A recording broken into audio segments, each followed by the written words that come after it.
Eu li Marcos capítulo 13, do versículo 1 até o versículo de número 13.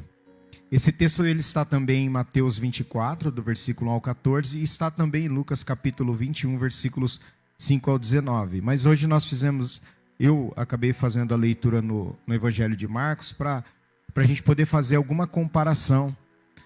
Porque, embora sendo os mesmos acontecimentos, nós temos aqui 3 evangelistas que escrevem de maneiras diferentes, por um prisma diferente, o mesmo assunto, que é o início do sermão profético, o princípio das dores, ou o sermão profético que Jesus falou a respeito dos últimos dias.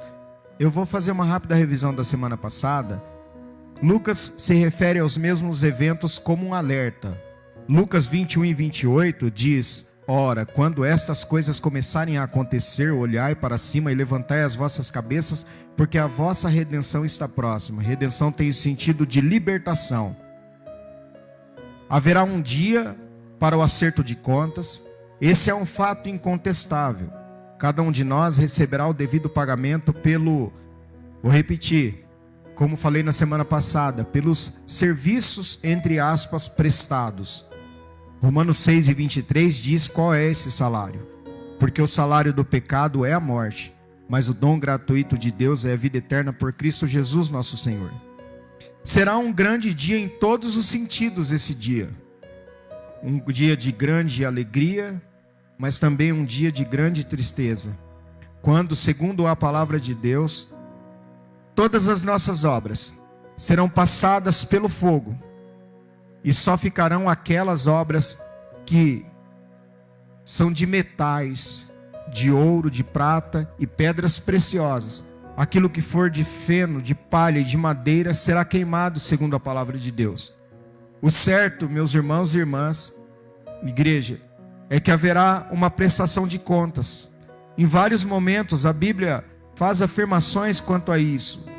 Se não, vejamos, ainda falando sobre a semana passada, Romanos 14, 10, até o versículo 12, diz o seguinte: mas tu, porque julgas teu irmão, ou tu também, porque desprezas teu irmão? Pois todos havemos de comparecer ante o tribunal de Cristo.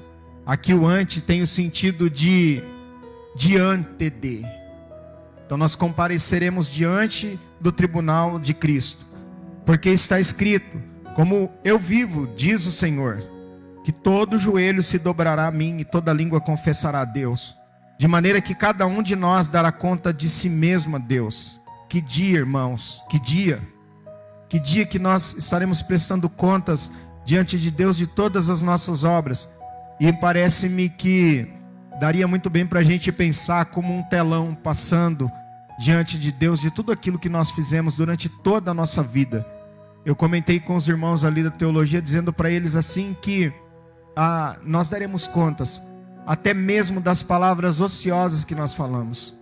Aquilo que a gente não deveria falar, mas nós falamos. E nós prestaremos contas naquele dia. E nessa prestação de contas será considerado o modo como eu me relaciono aqui. Jesus disse, olha, Pedro pergunta para ele: Senhor, até quantas vezes eu devo... Se o meu irmão pecar contra mim, quantas vezes eu devo lhe perdoar? Até 7, porque era o padrão de perdoar 7 vezes. Passou de 7, a paciência acabou. Jesus fala, não só 7, mas 70 vezes 7. Você vai perdoá-lo de forma ilimitada, porque sempre ele vai pisar na bola com você. Aí, eu coloquei assim para os irmãos, nós colocamos para os irmãos e para as irmãs que... Pensando nesse texto dos 70 vezes 7, será que eu tenho condições de fazer a oração do Pai Nosso? Porque o Pai Nosso é uma oração condicional. Porque se perdoardes aos homens as suas ofensas, também o vosso Pai Celestial vos perdoará a vós. Se porém não perdoardes aos homens as suas ofensas, também vosso Pai vos não perdoará as vossas ofensas. São condicionantes. Nessa prestação de contas também, será considerado o modo como usei o meu corpo. Para que fim eu usei o meu corpo? Uma vez que Paulo, escrevendo à igreja de Corinto, no capítulo de número 2, Desculpa, no capítulo de número 5 e no versículo de número 10, ele diz assim, 2 Coríntios 5 e 10. Porque importa que todos nós compareçamos perante o tribunal de Cristo, para que cada um receba segundo o bem, ou mal que tiver feito por meio do corpo. 1 Coríntios 3 e 16. Não sabeis vós que sois o templo de Deus e que o Espírito de Deus habita em vocês? Quando você passar pela sua cabeça de se xingar de lixo, pensa muito bem. Porque a Bíblia diz que quem habita dentro de nós não é lixo. Quem habita dentro de nós é o Espírito Santo. E esse Espírito é o que faz de nós um templo. Eu não canso de citar como exemplo.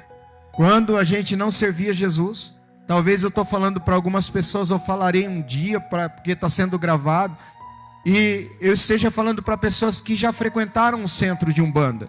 E lá no centro de Umbanda, as pessoas que recebem as entidades são chamadas de cavalo do diabo.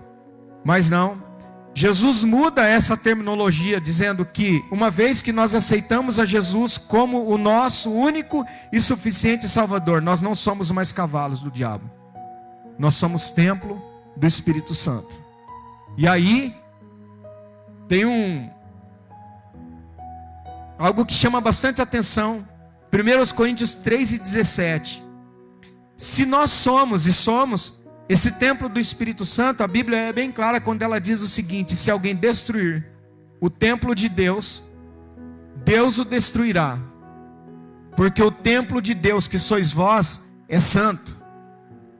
É um veredito muito claro, que nessa prestação de contas, será considerado o modo como eu administrei a mordomia. Irmãos, há necessidade sim, de uma prestação de contas. Há sim. Porque uma aliança foi estabelecida e precisa ser verificado se ela está intacta ou se foi quebrada.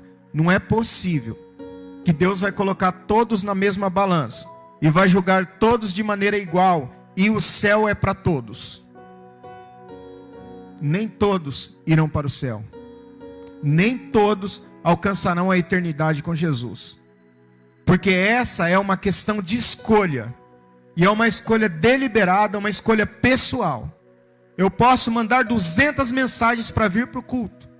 Você pode convidar a pessoa 1 milhão de vezes para ela vir para o culto. E ela pode falar 1 milhão de vezes. E não é possível que essa pessoa vá para o mesmo lugar que aquele que está se dedicando a vida inteira a Deus. Deus não seria justo. Tem que existir um dia em que todos nós prestaremos contas diante de Deus daquilo que nós estamos falando. Tem que existir esse dia. Porque senão, Deus não é Deus. E aí, pensando assim, Jesus não deixou seus seguidores. E quem mais quiser ouvir a deriva. Nós não estamos como que a deriva dentro de um bote salva-vidas no meio de um mar, como naqueles filmes, sem saber para onde o bote vai. Não. Jesus deu um norte. E ele apresentou os sinais que precederiam a sua vinda. Por exemplo, Mateus 24 e 2, se puder abrir. Jesus, porém, lhes diz: não vedes tudo isto? Por que Jesus faz essa pergunta? Porque os discípulos ficaram boquiabertos quando eles olharam para o templo e viu a beleza do templo. Jesus está falando: está vendo tudo isso aqui? Em verdade eu vos digo que não ficará aqui pedra sobre pedra que não seja derribada. Esse sinal, essa profecia, ela foi cumprida?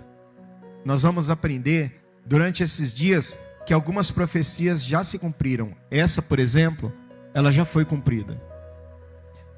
Na época em que isso foi falado, nenhum evento foi mais improvável que isso. O templo era vasto, rico, esplêndido. Era o orgulho da nação. E a nação estava em paz. Eu vou falar uma coisa aqui. Eu não sei quem vai assistir, mas eu vou só citar um exemplo. Eu não sei se alguém aqui já foi na cidade de Aparecida e viu o tamanho da basílica. Como ela é enorme. Como ela tem espaço. O templo é como se fosse aquilo. Dá para passar pela sua cabeça que aquela basílica ela caindo por terra? Não dá. A gente não consegue imaginar, porque ela é esplendorosa, ela é muito bonita, ela é muito grande. Eu trabalhei lá. Você olha o tamanho do estacionamento, a quantidade de carros que cabem, os restaurantes que existem dentro dela, parece uma cidade dentro de Aparecida.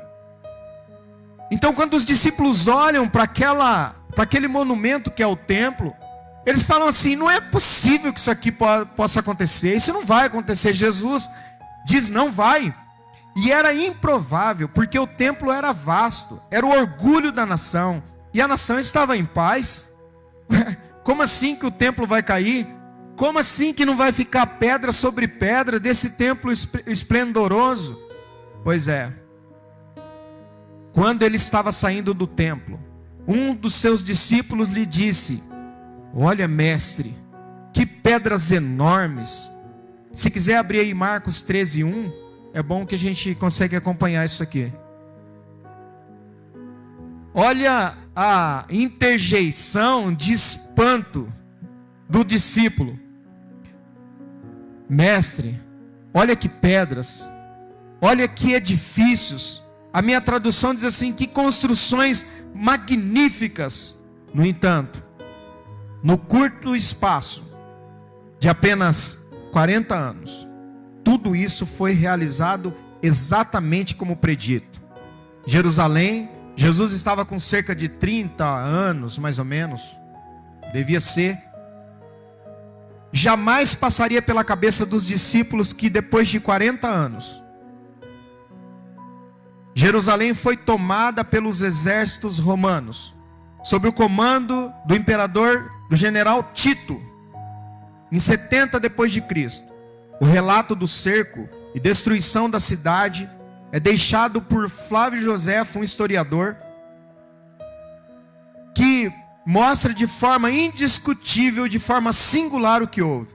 Depois que a cidade foi tomada, Joséfo diz que Tito deu ordens para que eles agora demolissem toda a cidade e o templo, exceto 3 torres que ele reservou de pé. Mas para o resto do muro, ele foi colocado tão completamente nivelado com o chão, por aqueles que desterraram da fundação, que não havia mais nada para fazer. Aqueles que acreditavam que nunca veriam o templo no chão, agora estavam vendo com os seus próprios olhos. Miqueias 3:12. Miqueias, capítulo de número 3 e versículo 12. Ele já havia profetizado o seguinte: isso aí. Por isso, por causa de vocês, Sião será arada. Eu não sei se essa tradução aqui está arada. Lavrado como um campo. Jerusalém será lavrada como um campo, ou arada como um campo. Jerusalém se tornará um monte de entulho, e a coluna do templo um matagal, ou a colina do templo um matagal. Podemos dizer assim, ó, que foi pego um carimbo aqui, ó, cumprida. Essa profecia já foi cumprida. Diante da afirmação de Jesus, a curiosidade dos discípulos foi aguçada. Se não, vejamos, abra aí Mateus 24:3. E estando assentado no Monte das Oliveiras, chegaram-se a ele os seus discípulos em particular, dizendo: dize-nos quando serão essas coisas e que sinal haverá da tua vinda e do fim do mundo. Sinais aqui é marca, é símbolo, aquilo pelo qual uma pessoa ou algo é distinto de outros e é conhecido. Sinal é um prodígio, é uma ocorrência incomum, é um milagre. Marcos usa os termos diferentes para o mesmo evento. Marcos capítulo 13, versículos 3 e 4, eu vou ler para os irmãos. E assentando-se ele no Monte das Oliveiras, de fronte do templo, Pedro e Tiago, João e André lhe perguntaram em particular. Versículo de número 4. Dize-nos quando serão essas coisas e que sinal haverá quando todas elas estiverem para se cumprir. Se cumprir é o mesmo que finalizar. Mateus fala sobre o fim do mundo, ou dar um fim, levar a cabo, destruir. Eles entenderam que haveria um fim e se interessaram pelos tais sinais.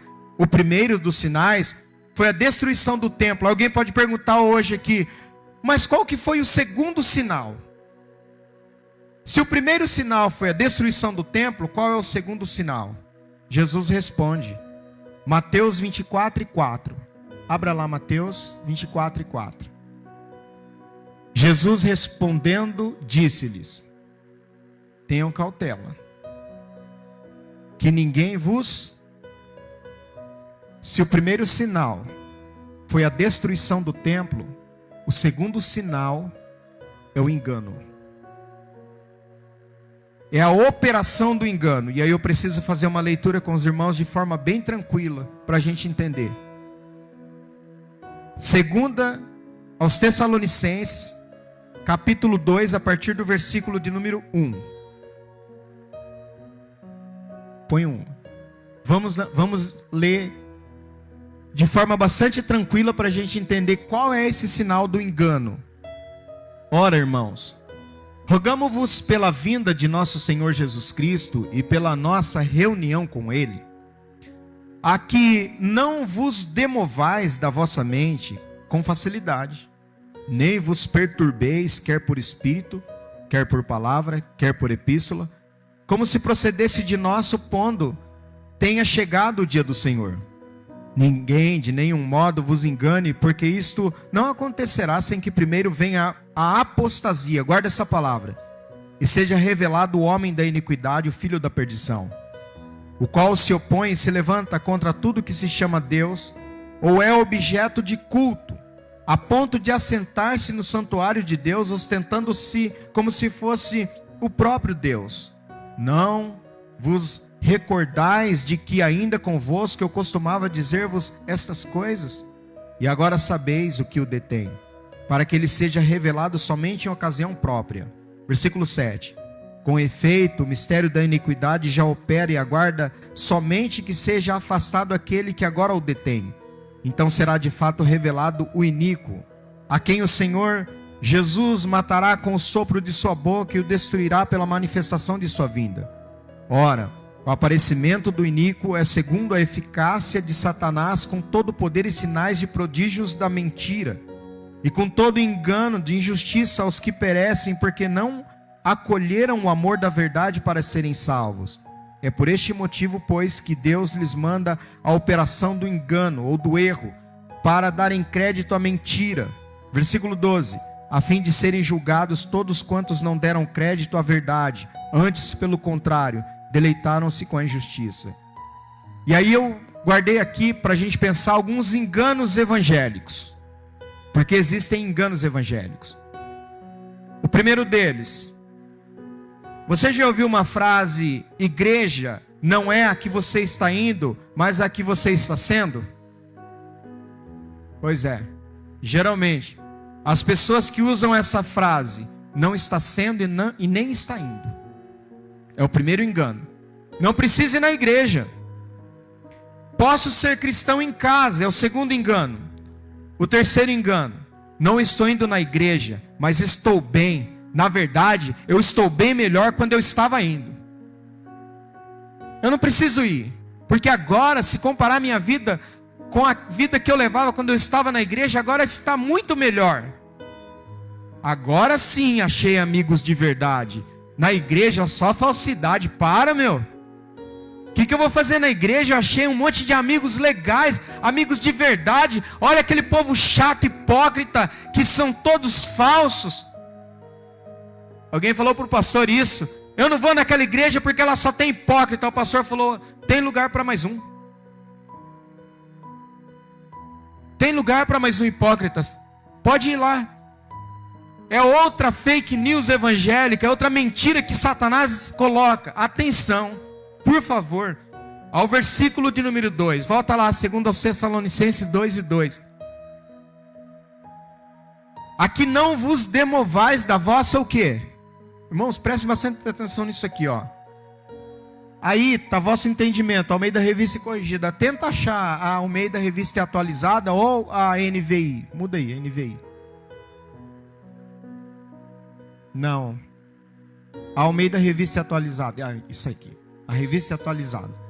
Aqui não vos demovais da vossa o quê? Ó, aqui hoje, sabe o que está em discussão e o que está em batalha? É a mente. É a sua mente e a minha mente. Paulo diz assim: olha, cuidado. Não guarde esse termo aí, demovais, da vossa mente com facilidade. Nem vos perturbeis, quer por espírito, quer por palavra, quer por epístola, como se procedesse de nosso, pondo tenha chegado o dia do Senhor. Demovais, qual é o significado desse termo? Movimento produzido pelos ventos, tempestades, agitar, sacudir, causar agitação, virar, lançar abaixo do estado de seguro e feliz de alguém, mover, agitar a mente, perturbar alguém. Escuta aqui, você já viu pessoas inconstantes na igreja? Que ela está, mas não está. E que você olha e fala assim, nossa, como que é cheio do Espírito Santo. Aí chega na segunda-feira e fala, você quer saber de uma coisa? Eu não quero saber, eu sento o pé em tudo, eu não quero saber mais de Deus.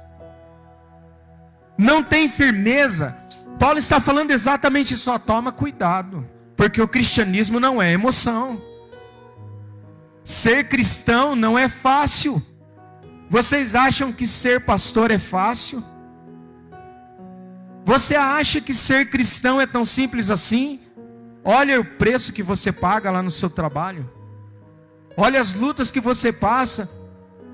As dificuldades, as coisas que você gostaria de falar e não pode falar.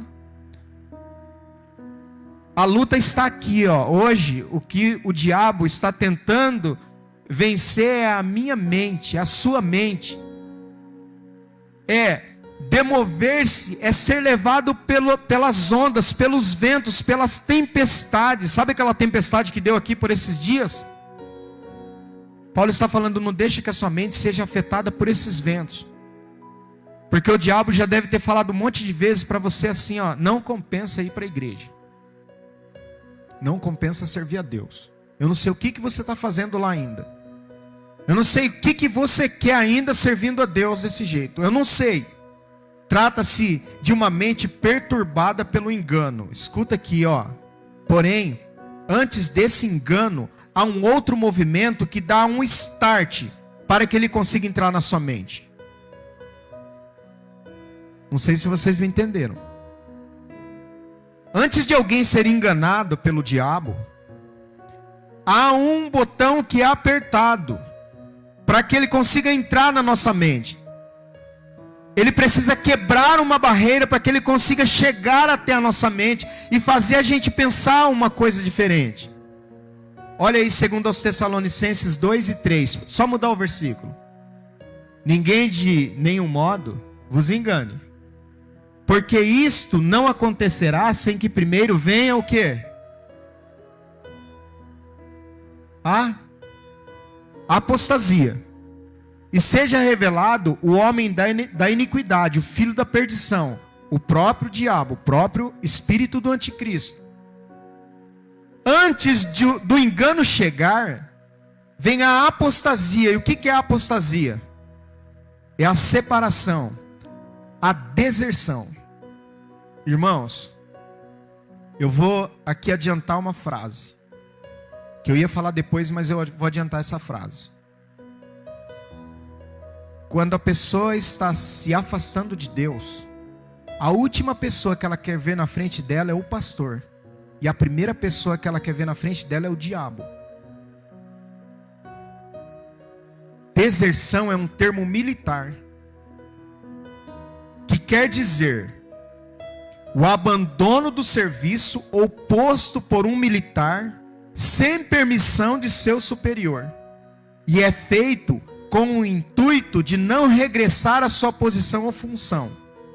Na maioria dos países, quando o desertor ele é pego, ele é preso. Só que vocês sabiam que existe tempos de paz e tempo de guerra numa nação? O nosso país, no momento, vive em tempo de paz, por incrível que pareça. Porque uma vez o presidente da república decretando o tempo de guerra, se um militar, um soldado, se desertar, quando ele é recuperado, ele pode ser morto. Então a apostasia é desertar-se da fé. É afastar-se, é ir embora. Por que, irmãos, me responde? Por que quando a vida dela não está indo bem, ela fala de sair da igreja? Por quê? Por que ela não fala assim de pedir a conta no serviço? Você sabe por quê? Porque se ela perder o serviço, ela morre de fome agora. Só que ela não percebe que se ela se desertar da fé, ela não morre só de fome da palavra. A sua alma vai para o inferno. A longo prazo, talvez. A gente não brinca com a nossa fé. E desertar é afastar-se. Irmãos, olha, ninguém cai do dia para a noite.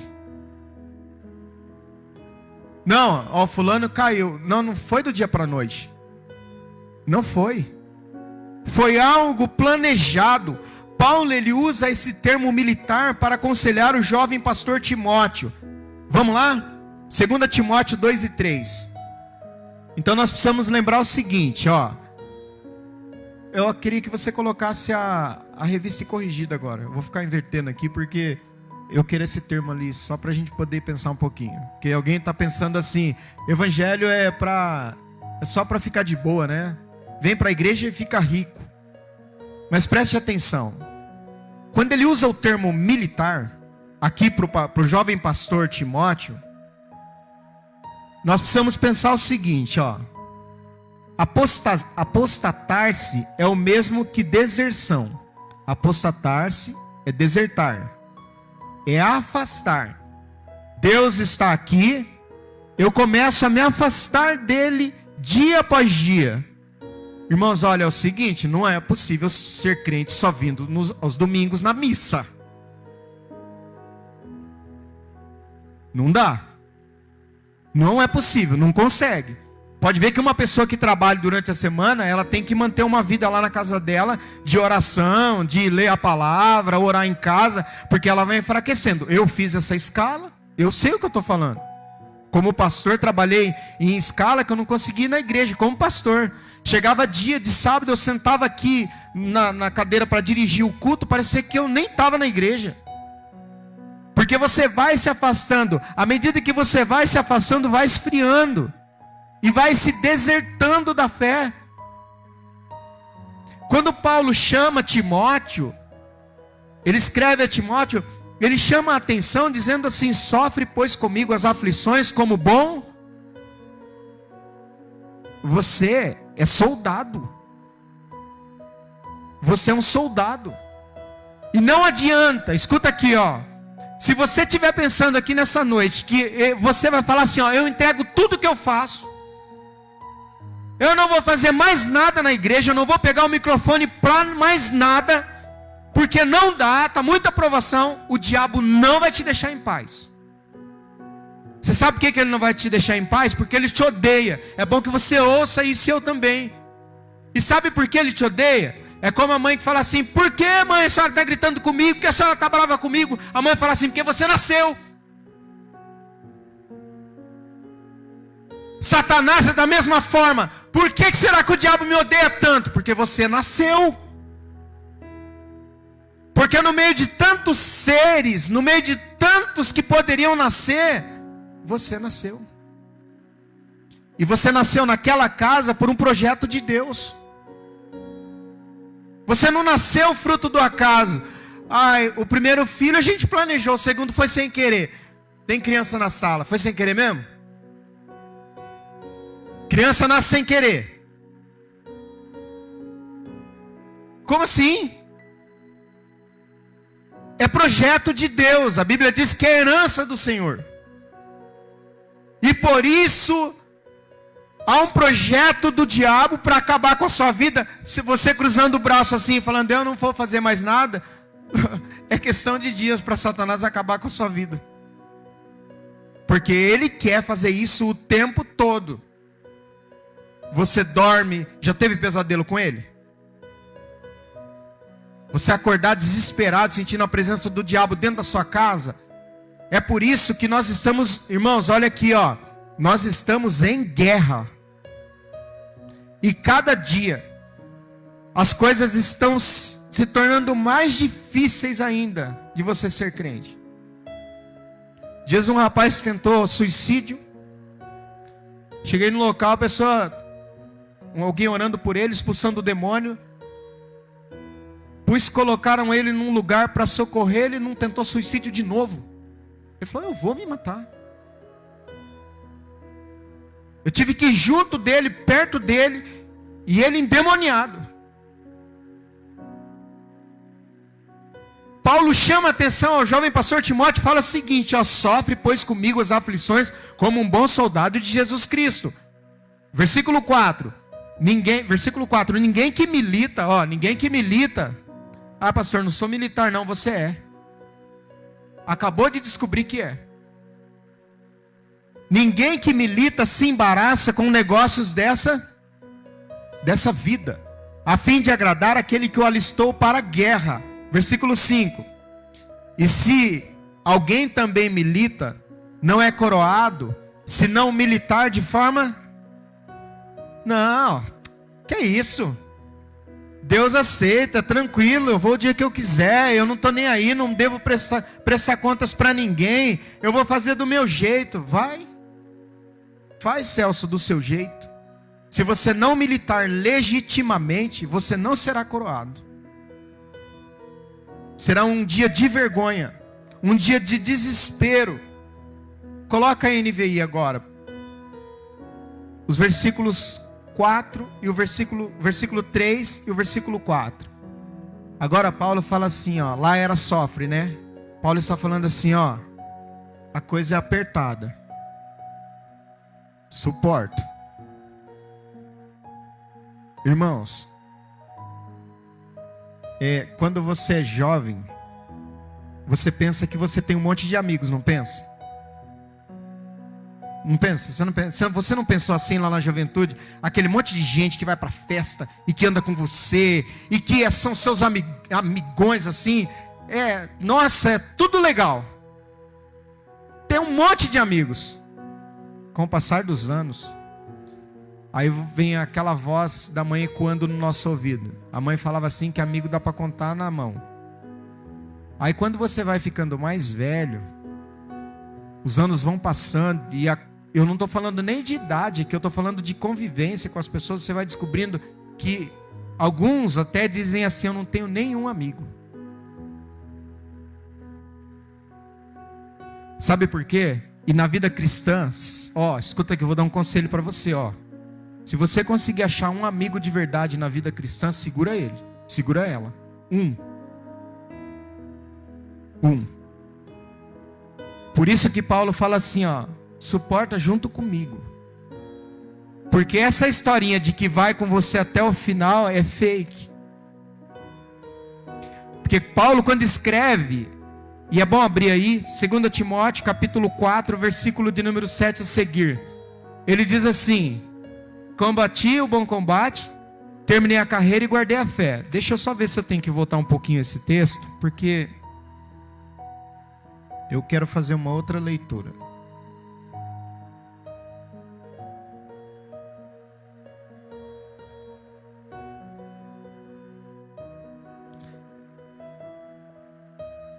Versículo de número 9.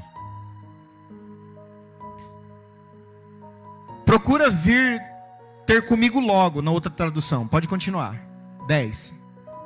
Demas, amando este mundo, fez o que com Paulo? Sabe o que é ser? Você já se sentiu abandonado? Paulo sentiu. Ele abandonou-me e foi para Tessalônica. Esse aqui é um nome, viu? Um nome aí para quem quiser pôr no filho aí, Crescente é um nome. E ele foi para a Galácia. Tito foi para a Dalmácia. Versículo 11. Quem só que está comigo? Só Lucas. Mas faz um favorzinho para mim. Traz Marcos. Olha, é um velho, né? Ele é um homem velho aqui. Mas ele tem um médico junto dele. Um médico que é o seu companheiro. Ele fala assim, traz Marco. Traz ele com você, porque ele é útil para o meu ministério. Versículo de número 12. Enviei Tíquico a Éfeso. Também não está comigo. Versículo 13. quando você vier, traga a capa que deixei na casa do Carpo, ou de Carpo, em Troade, e os meus livros, especialmente os pergaminhos. Que lindo, irmãos, um homem velho à beira da morte, querendo estudar ainda. Alexandre, que é um cara que trabalha com lata, o ferreiro, ele me causou muitos males. O Senhor lhe dará a retribuição pelo que ele fez. Previna-se contra ele, porque se opôs fortemente às nossas palavras. Aí, na minha primeira defesa, quantos que estavam lá na defesa de Paulo? Ninguém apareceu para mim? Irmãos, olha, todos, parece difícil engolir essas coisas aqui, né? Mas vem um alento aqui, escuta aqui para você e para mim, versículo 17. Mas, leu ali? Deus está do teu lado. Não tem problema. Isso é um alento para mim e para você. Sabe por quê? Porque chamar para comer uma feijoada vai um monte de gente. Chamar para ir comer uma macarronada vai um monte de gente. Mas para um homem velho preso, sem qualquer possibilidade, porque as pessoas são interesseiras. Aqui Paulo não tinha possibilidade de dar nada para ninguém. Todo mundo deixou ele sozinho. Porém, o Senhor permaneceu ao seu lado, não só permaneceu ao lado dele, mas fez o que? Deu? Você sente que Deus é o que te dá força? O meu amigo é Jesus. O seu amigo é Jesus. Escuta isso. Que você sofre menos. Inclusive dentro da igreja. Porque eu como pastor ouço as pessoas falarem assim para mim, tamo junto, hein? Pode contar comigo. Lógico que eu vou falar assim, amém. Eu sei, nós estamos mesmo. Mas, na verdade, não estamos. Eu me lembro de um colega dizendo assim, que ele estava fazendo a escola de soldados da polícia. E tá bastante policiais assim, em forma que fala. No pátio do quartel. E 2 comandantes conversando atrás falavam assim, já eles bem mais velhos, diziam assim, muitos deles ficarão no meio do caminho, né? Não chegarão até o final. Eu vejo isso. Nesse mês, eu completo 25 anos como militar. É uma vida. Muitos ficaram pelo meio do caminho. Perderam a vida, perderam a profissão. Na nossa caminhada evangélica, cristã evangélica, muitos ficarão no meio do caminho. E você? Você vai ficar também? Muitos vão até pegar nas armas. Muitos vão usar o púlpito e vão falar em nome de Deus. Mas não chegarão até o final. Não chegarão. Sabe por quê? Porque a apostasia, o afastar-se, ela atinge o soldado. E o soldado que Paulo está falando a Timóteo, é o soldado em serviço. Você está em serviço. Nós estamos em serviço. A serviço de um reino. De um reino que não pode ser destruído.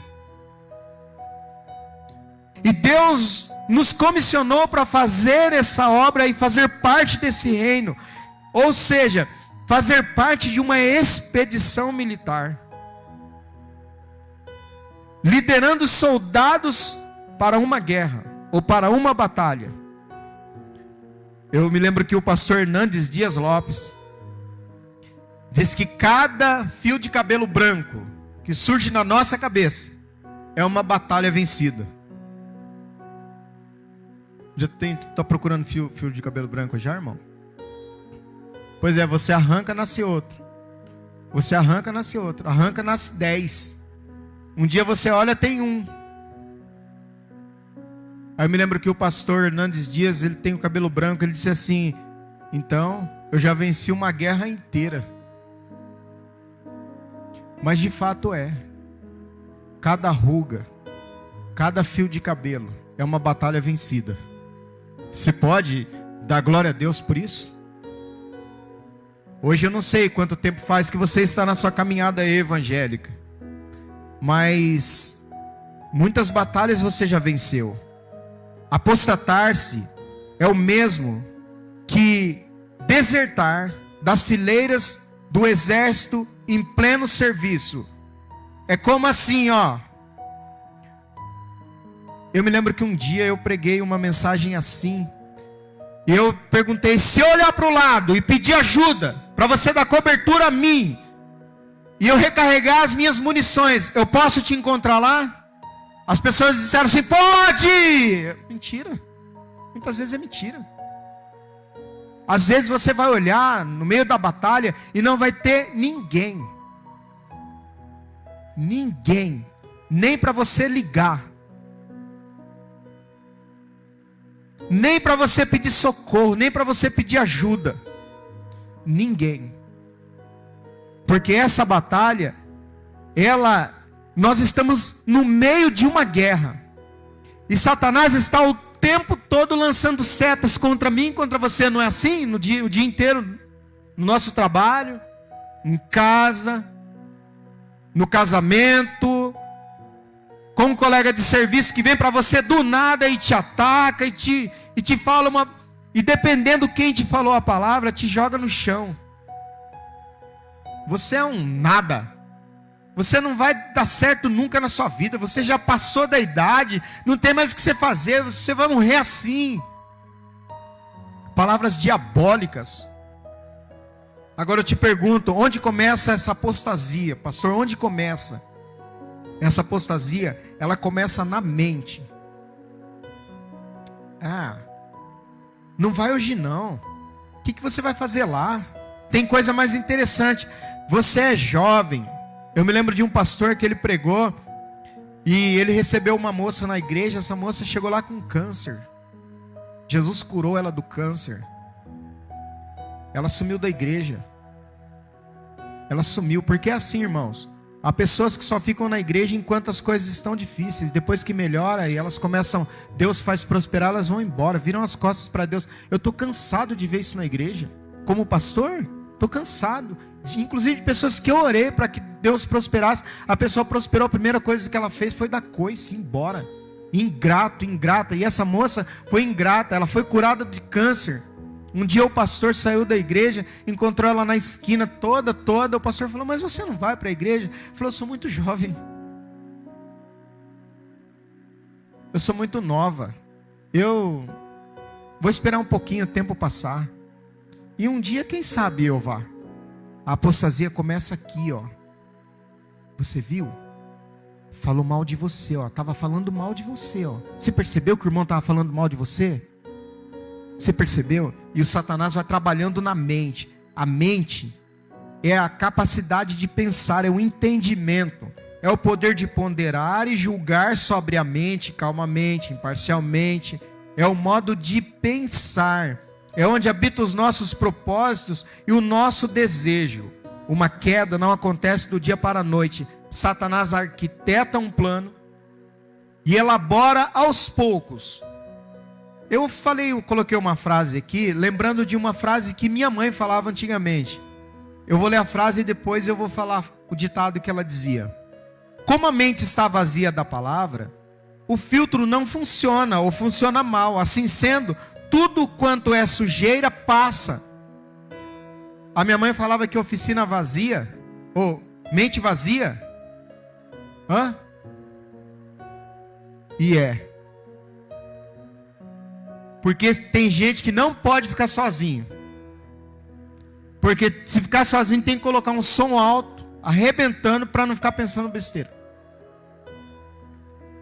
Porque quem fica desocupado com a mente vazia, o diabo só vai trabalhando.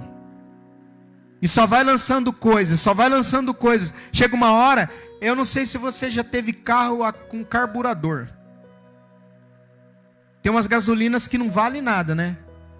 Tá cara, mas ela não vale nada. Você põe no carro, dá problema. É o filtro. Não filtrou direito. Se a minha mente recebe uma seta do diabo e ela não está protegida pela palavra, essa seta entra. Então, como funciona? A ausência da palavra, que é responsável pela mudança da mente. Como eu não tenho a palavra dentro de mim, habitando em mim, começa a ocorrer o afastamento de pessoas que podem me ajudar pela palavra. Então, você já viu irmãos que se afastam, eles vão se afastando e não quer mais, não te cumprimenta mais? Corta a volta de você? Eu já vi. Pessoas que estavam firmes. Uma observação, reparem. E aí é aquela frase que eu disse. O pastor é a última pessoa que um crente que está se desviando quer ver. É possível eu conhecer uma pessoa que está se afastando de Deus quando ela me evita. Ela prefere ver o diabo do que um outro crente. Sem rodeios, com a mente vazia, o engano é facilmente plantado. E então, acontece o sono profundo nos braços de Satanás. Isto é, morto espiritualmente, por enquanto. Aí você fala assim, nossa, como assim? A pessoa dormir no braço do diabo? 1 João, capítulo 5 e versículo de número 19. 1 de João, capítulo 5 e versículo 19. Não é o evangelho, é a primeira carta. 1 João 5 e 19. Acha a revista atualizada. Isso. A atualizada. Essa aqui é corrigida.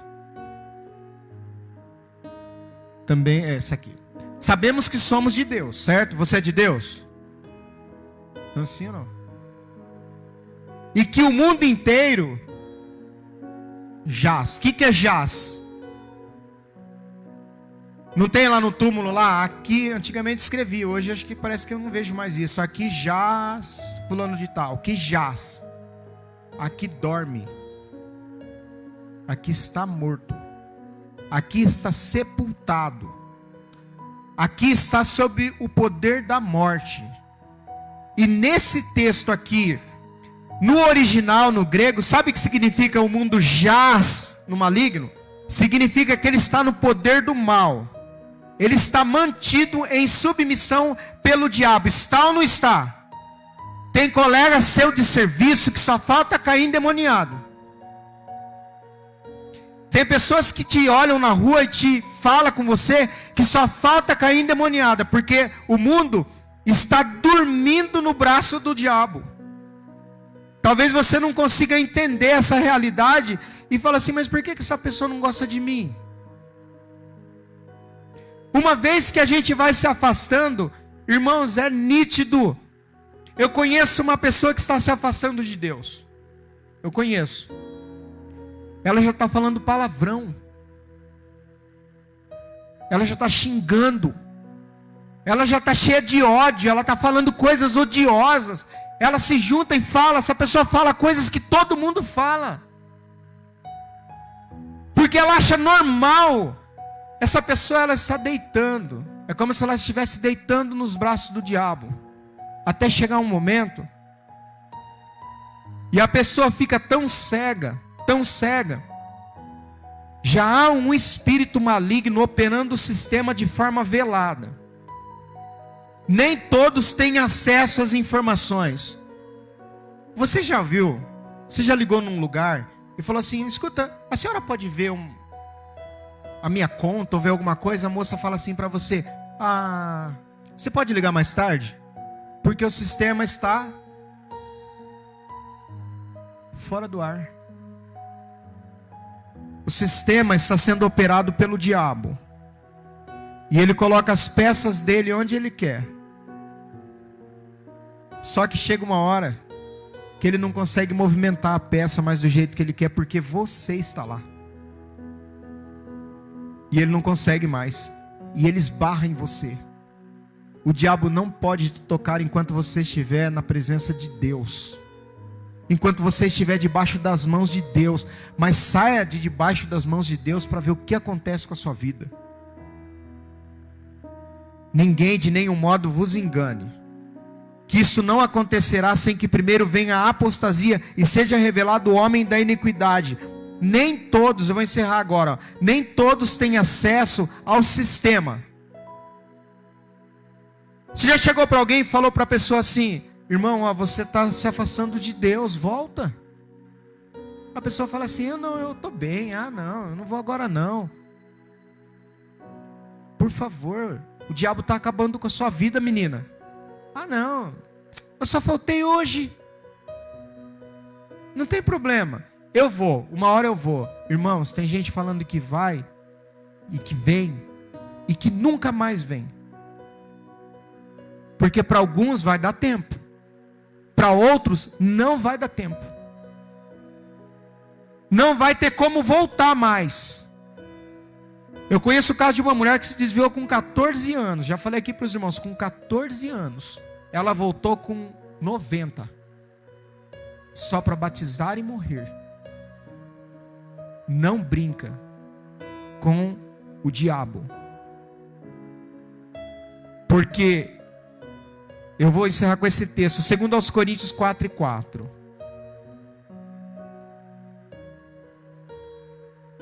O Deus de letra minúscula. Quem que é esse Deus com letra minúscula? É o diabo. Cegou o entendimento dos... pastor, mas só que eu não sou incrédulo. É mesmo. Deixa eu te perguntar uma coisa. Você acredita que Deus está no controle da sua vida? Se você não acreditar, você é incrédulo. E o Satanás cegou o entendimento dos incrédulos, para que não lhes resplandeça a luz do evangelho da glória de Cristo, o qual é a imagem de Deus. Por isso que você vê alguém fazendo tudo no domingo, e na segunda-feira, dizendo assim: eu não quero mais saber de Deus, agora eu quero saber do diabo. Em outros termos, ela está dizendo exatamente isso: eu agora saí do domínio de Deus, eu vou para o domínio do diabo. E ela fica brincando, ela volta um pouco para Deus e brinca um pouco com o diabo. Igual Sansão, vai um pouco com Deus e brinca e dentro da igreja. Achando que é possível fazer isso e continuar servindo a Deus. Não. Se você não der ouvido à palavra, e o que nós estamos fazendo aqui é isso, essa palavra não consegue mudar a minha mente, eu acho que tudo é normal.